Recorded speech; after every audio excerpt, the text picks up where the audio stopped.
Bize de rutin bu denetimleri yapıyoruz. Evet. Bugün de sizin markete geldik. Hoş geldiniz. İnşallah denetimimizi bitirip geçeceğiz.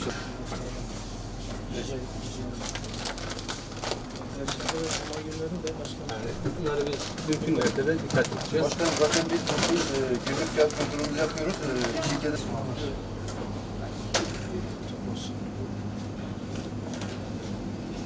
Şimdi biz buradan örnekleme ürünler alacağız.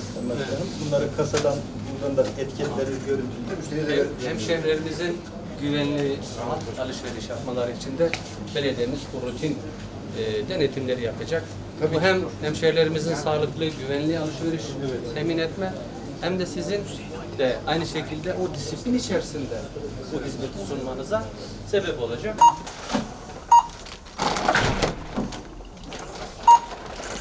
Toz deterjan 211 lira 75 kuruş. Doğru. Artık böyle. Çocuk bezi 109 TL. Pınar beyaz peynir 228 TL.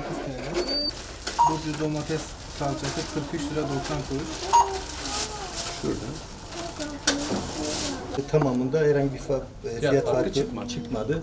Arkadaşlar bu konuda teşekkür ederiz. Kesinlikle günlük takip ediliyor başkanım. Ondan hiç şüpheniz olmasın. Biz de memnun oluyoruz. Bu şekilde mukayese ettiğimiz ürünlerde raftaki fiyatlar, kasa fiyatlar aynı çıkması bizi memnun ediyor. Müşteriye güven veriyor. Bugünkü denetimimizin amacı buydu.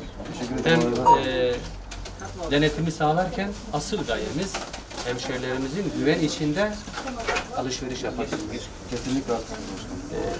Hem fiyat istikrarı hem de özellikle gıda malzemeleri son kullanma tarihleri bizim denetimlerimizde esas noktalardır. Evet başkanım.